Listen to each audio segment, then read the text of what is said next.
पत्रकार वार्ता का शुभारंभ करें। धन्यवाद सभी पत्रकार एवं छायाकार मित्रों का। 1 घंटा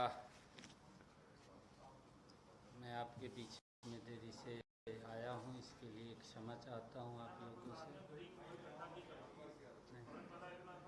नहीं, आपकी व्यस्तता हमारे से ज़्यादा है, ये नहीं पता है क्योंकि हमने तो अपना देखना, आपने सारे का देखना। क्यों जी?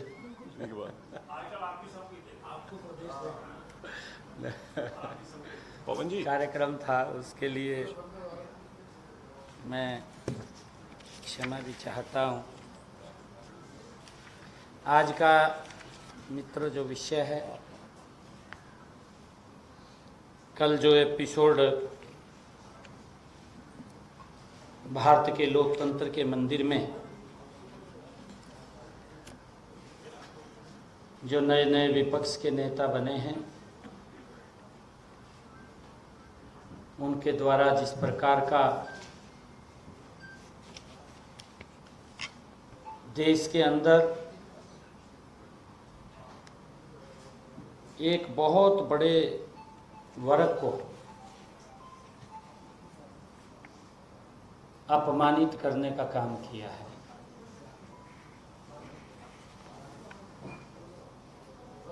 सबसे पहले तो मैं उसकी घोर निंदा करता हूं।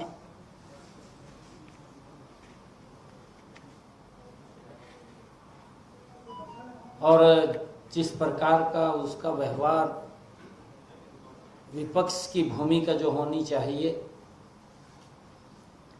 वो विपक्ष की भूमिका भी दिखाई नहीं दे रही है।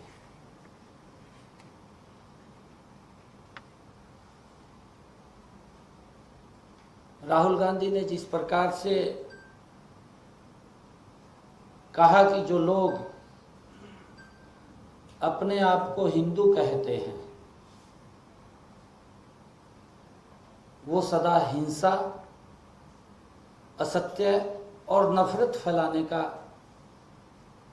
उन्होंने आरोप लगाया है, दुर्भाग्यपूर्ण है।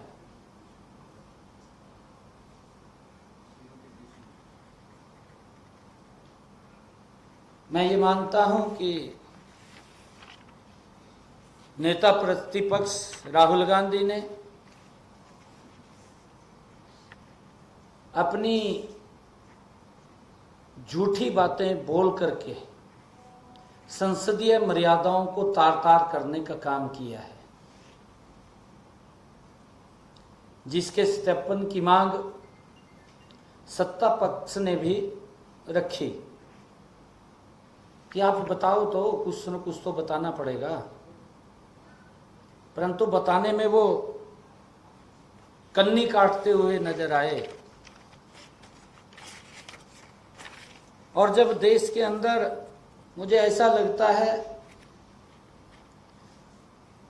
ये कांग्रेस पार्टी की बौखलाहट है, तीसरी बार भी कांग्रेस के द्वारा किसी एक प्रोडक्ट को बार बार मार्केट में लॉन्च करना और लोगों के द्वारा उसको नकार देना,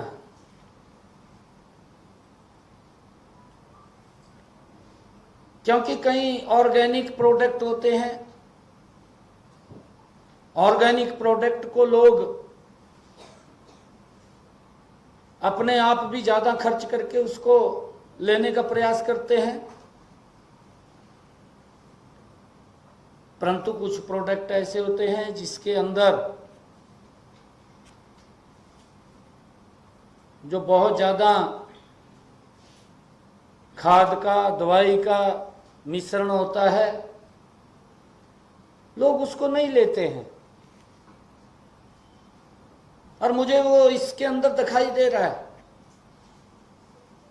कि कांग्रेस द्वारा उसको बार बार लॉन्च करना और इन हरकतों से लोग देखते भी हैं, समझते भी हैं, उसको नकार देना ये उसकी फ्रस्ट्रेशन है अंदर की। ये देश के लोगों के प्रति उन्होंने जो जहर उगला है, जिस प्रकार की बातें बोली हैं,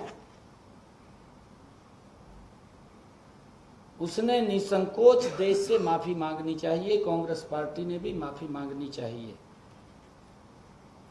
और अपनी गलती का उसे एहसास होना चाहिए। लोकसभा में महामहिम राष्ट्रपति के अभिभाषण पर चर्चा हो रही थी। राहुल गांधी ने उस बाबत औपचारिकता वंश भी एक शब्द नहीं कहा, एक शब्द भी नहीं बोला। महामहिम राष्ट्रपति कोई डॉक्यूमेंट रखते हैं, कोई उनका विजन होता है, सरकार की दूरदर्शिता होती है कि सरकार ने क्या काम किए हैं, उसके ऊपर उसका एक डॉक्यूमेंट विजन होता है। एक शब्द भी उसने नहीं बोला। सदन में राहुल गांधी ने केवल और केवल झूठ ही बोला, जितनी देर भी खड़े रहे, झूठ से सिवाय कुछ नहीं बोला। कांग्रेस के नेताओं को मैं कहना चाहूंगा कि राहुल गांधी का ज्ञानवर्धन करना चाहिए, समझाना चाहिए कि भारत की संसदीय गरिमा को कम न करें। उनके नेताओं को उसको जरूर समझाना चाहिए। कांग्रेस के इस युवराज ने अपने भाषण में न केवल हिंदुओं को घोर अपमान किया,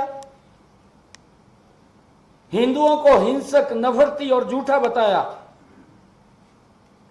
बल्कि अग्निवीर, किसान, अयोध्या, माइक सब पर झूठ और केवल झूठ बोला।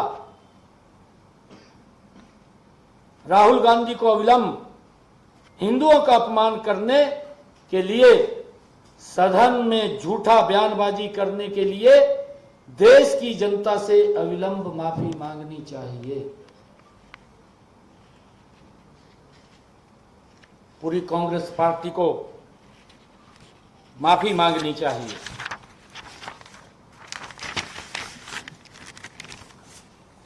कांग्रेस और उसका गैंग राहुल गांधी को सही ठहराने के लिए लगा हुआ है।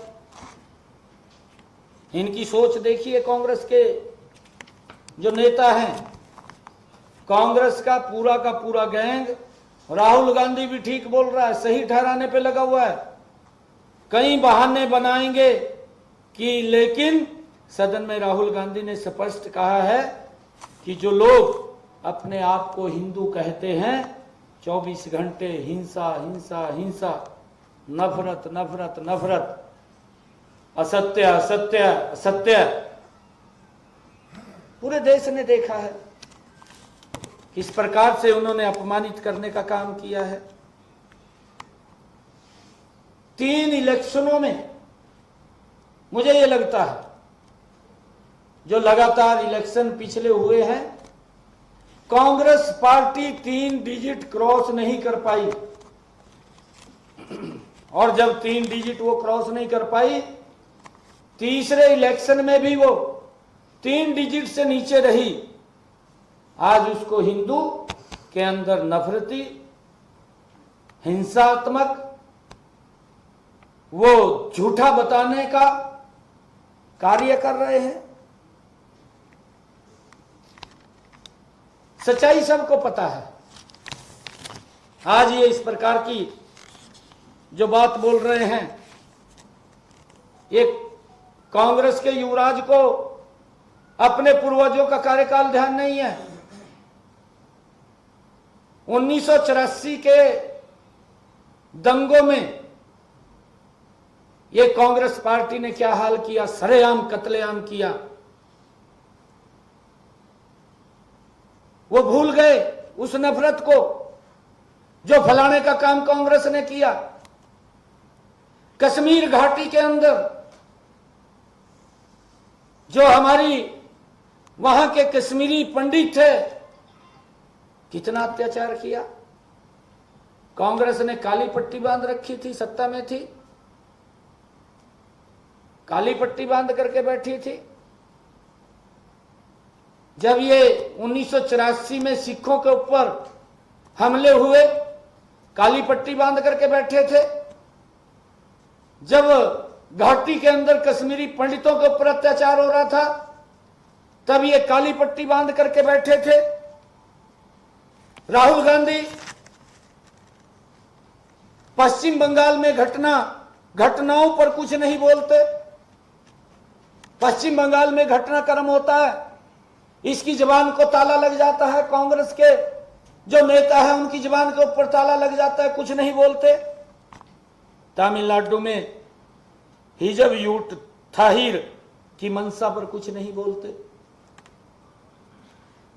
केरल में अपने सहयोगी की हिंसा भड़काने की तहरीरों पर भी कुछ नहीं बोलते। हिंदुओं को हर बार बदनाम करते हैं।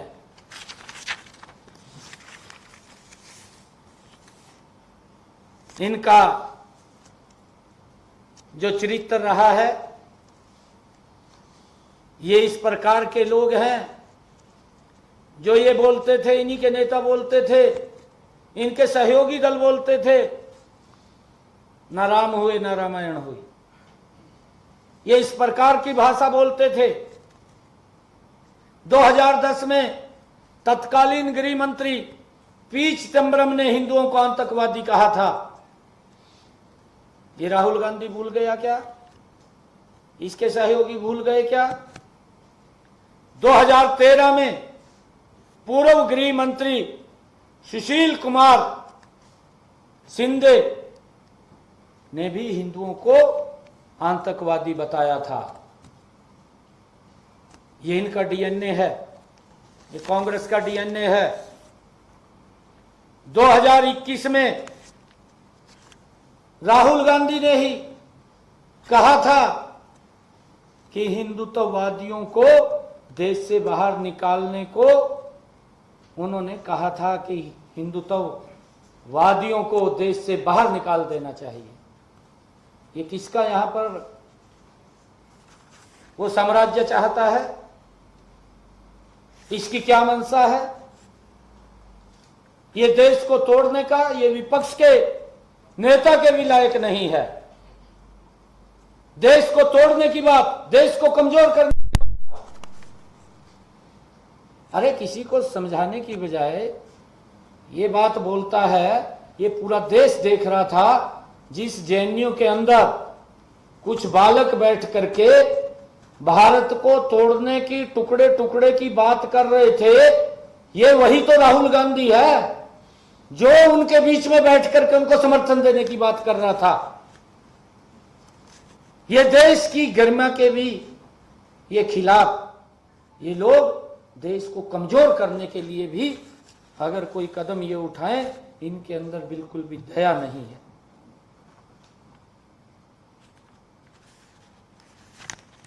और मुझे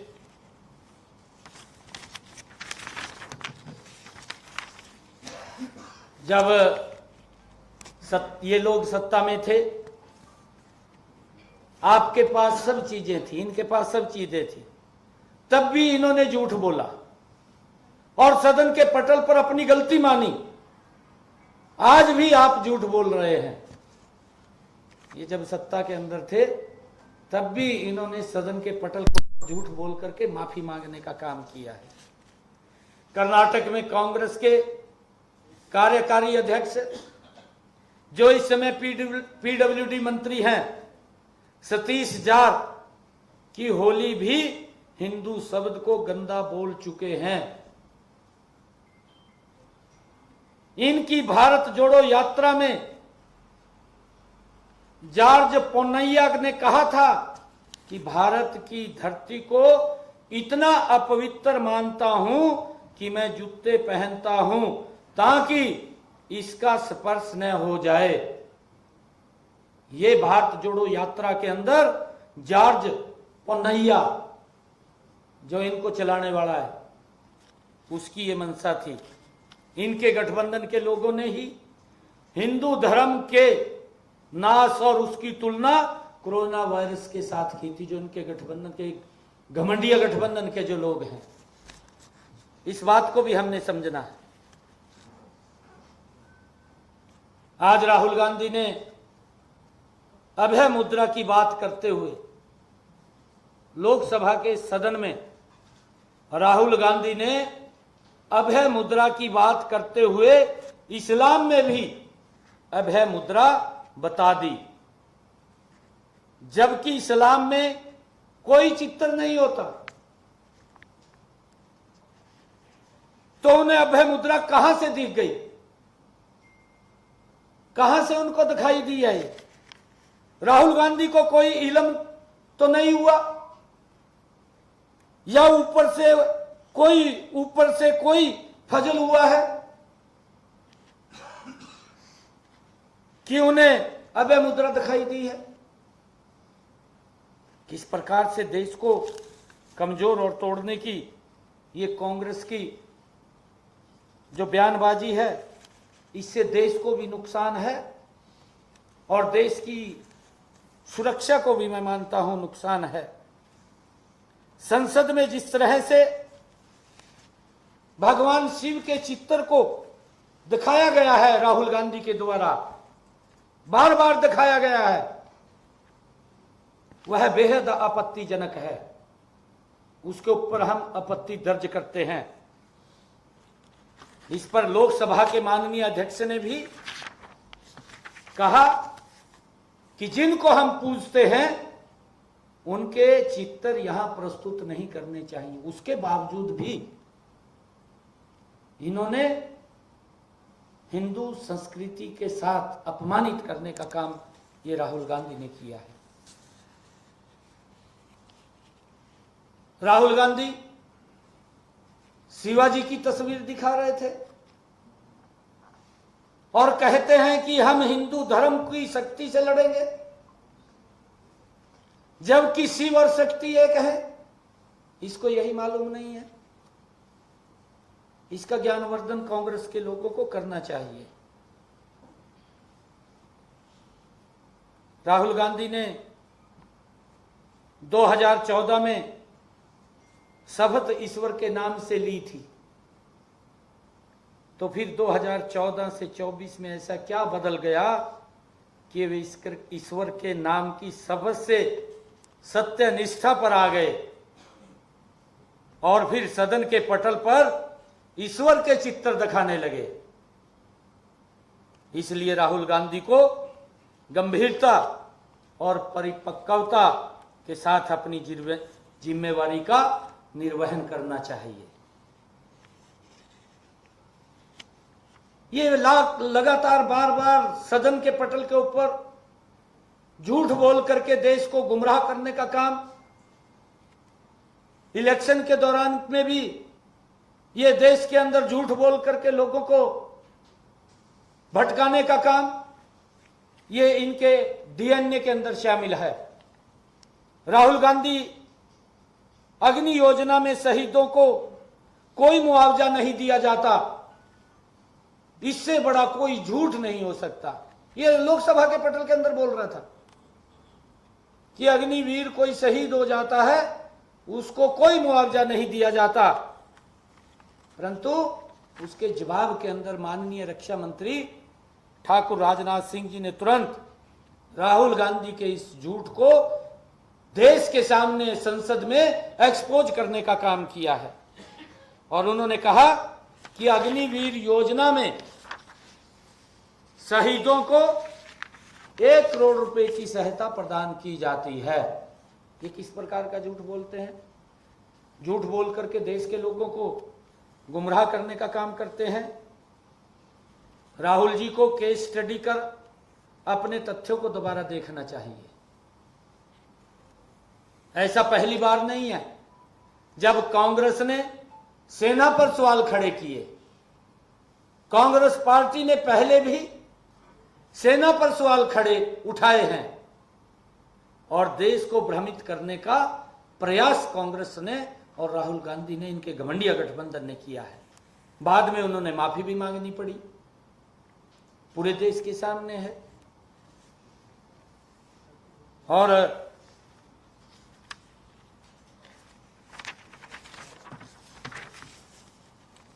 राहुल गांधी ने एक और झूठ बोला, ये बार बार झूठ बोलते हैं।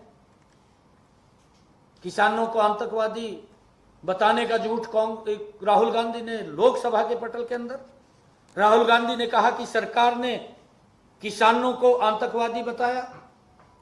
ये राहुल गांधी के बयान है। किस प्रकार का झूठ बोलते हैं? अरे किसान हमारी इस देश की आत्मा है, इस देश का पेट भरने का काम मेरा किसान करता है। मैं इस राहुल गांधी से पूछना चाहता हूं कि एक श्वेत पत्र जारी करके लोकसभा के पटल के अंदर बताए, देश को बताए कि मेरी पूर्वजों की सरकार 55 से 60 वर्ष तक इस देश के ऊपर एक छत्र शासन में रही है, कौन से उनके विकास के लिए, मजबूती के लिए, किसान के हित में कदम उठाए हैं, वो देश को बताने का काम करे, देश के अंदर गुमराह और झूठ बोलने का काम ना करे। राहुल गांधी के इस झूठ को तुरंत खुलासा हो गया और जब उससे प्रूफ मांगने की बात कही गई, आप सदन के पटल पर झूठी बातें नहीं कर सकते, आपको इस ऑथेंटिक करना होगा। इसको पूछा गया, परंतु किस प्रकार का झूठ बोल करके ये देश को गुमराह करते हैं।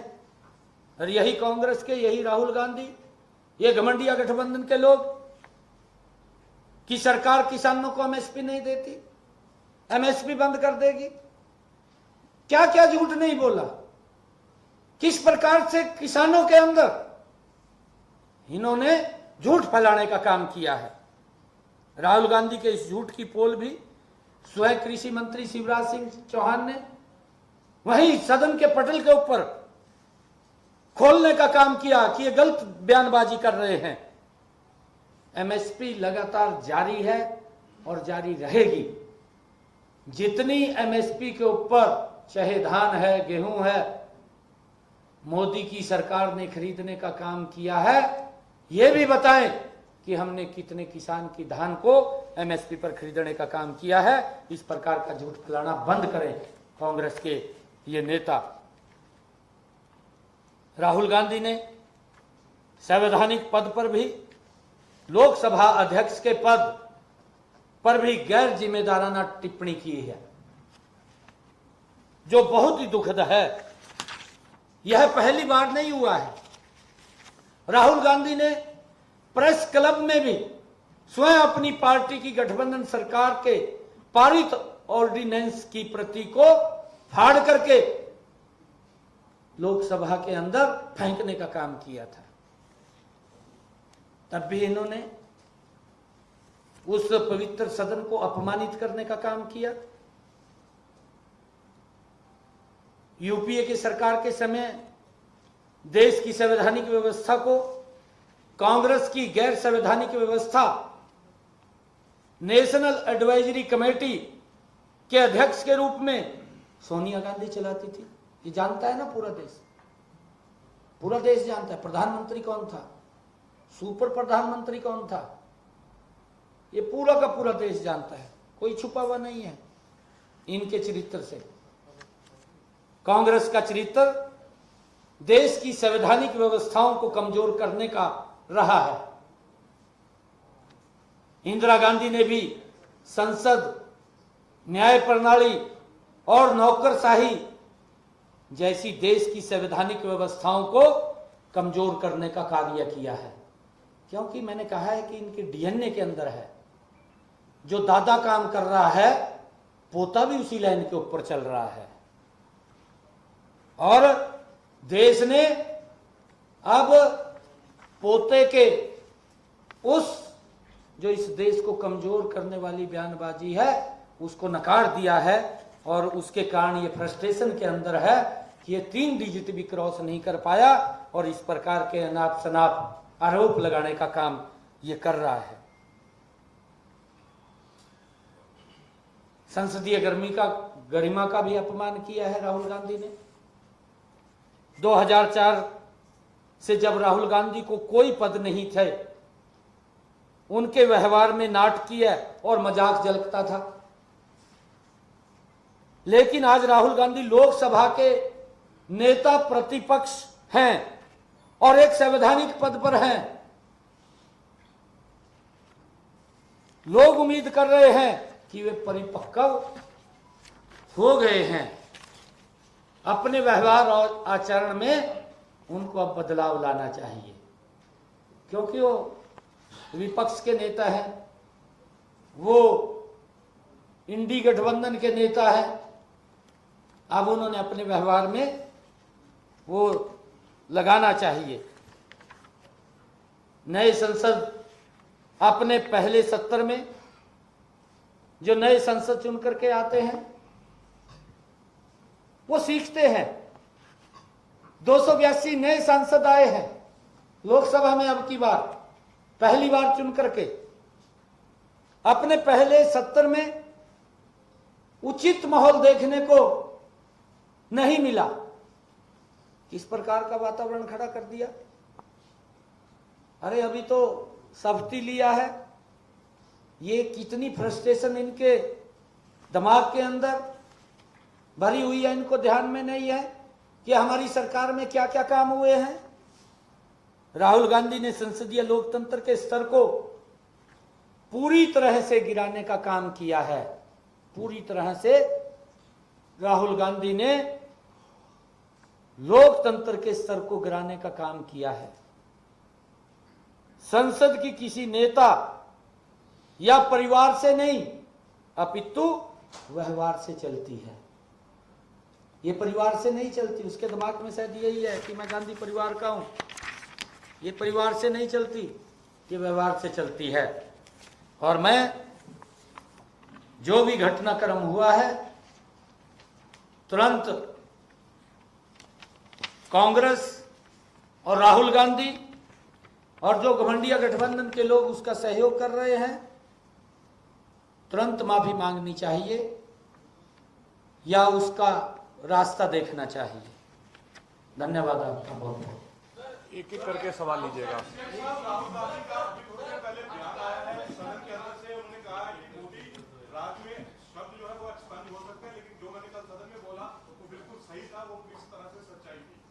मैंने कहा है ना, राहुल गांधी को 1984 के दंगों के ऊपर भी बोलना चाहिए, जो सिखों का कत्लेआम किया गया था।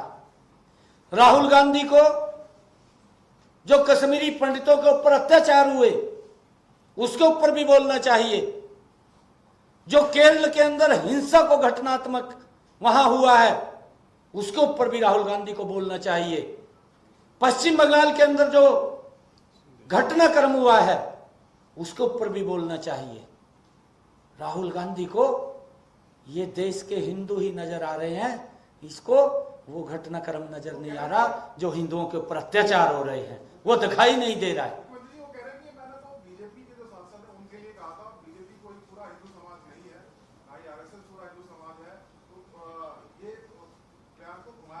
जो उसने बयान कहा है वो आपने भी देखा है, पूरे देश ने देखा है। ये बयान पूरे देश ने देखा है। वो दूध पीने वाला बच्चा तो नहीं है। वो आज घमंडिया गठबंधन ने, इंडी गठबंधन ने विपक्ष का नेता बनाया है। एक संवैधानिक पद के ऊपर है, एक जिम्मेवार पद के ऊपर है। मैं क्या बोल रहा हूं, मैं क्या शब्द कह रहा हूं, मेरे मुख से जो शब्द निकलेगा वो देश को प्रभावित करने वाला शब्द होगा, वो समाज को दिशा देने वाला शब्द होगा। वो सोच करके बोलना चाहिए। बचपना नहीं है। हम तो ये मानते थे कि जब तक ये विपक्ष का नेता नहीं था, चलो बचपना है इसके अंदर, ये बचपने जैसी बातें करता है। परंतु अब ये एक संवैधानिक पद के ऊपर है, इसको तुरंत ही देश से माफी मांगनी चाहिए। देश के अंदर जिस प्रकार का इसने वातावरण खड़ा किया है, एक भय का वातावरण, देश को कमजोर करने का वातावरण खड़ा किया है, इसने निसंकोच आगे आकर के देश से माफी मांगनी चाहिए।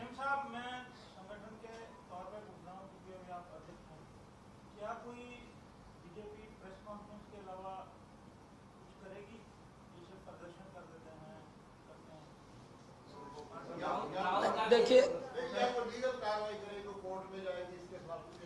नहीं देखिए, मैं इसके बारे में नहीं, आज हमने अपनी प्रतिक्रिया व्यक्त की है। जैसा भी कोई निर्णय होगा, क्योंकि उसके ऊपर फिर बात करेंगे। 1984 के दंगों की सीएम साहब आपने बात करी। आपकी पार्टी तो हिंदूवाद को जो है बहुत आगे ले जाने वाली पार्टी रही है, लेकिन जो 50,000 या 40,000 हिंदू मारे गए उसके बारे में भाजपा कभी कोई प्रतिक्रिया देती नहीं है। कहाँ मारे गए? पंजाब के अंदर कहाँ? बसों से उतार के मारे गए, जो आतंकवादियों ने जो मारे, सिख चरमपंथियों ने।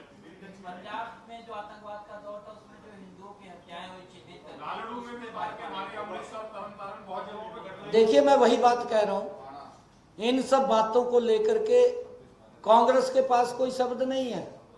जिस प्रकार की घटनाक्रम हुए हैं, कांग्रेस की सोच रही है कि वोट के लिए देश को ही दांव के ऊपर लगा दो और आपसी दंगों के अंदर देश को झोंक दो।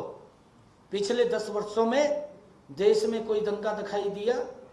अगर कहीं दंगा हुआ, उसके पीछे का हाथ आप लोग देख लेना क्या है, ये कौन लोग हैं।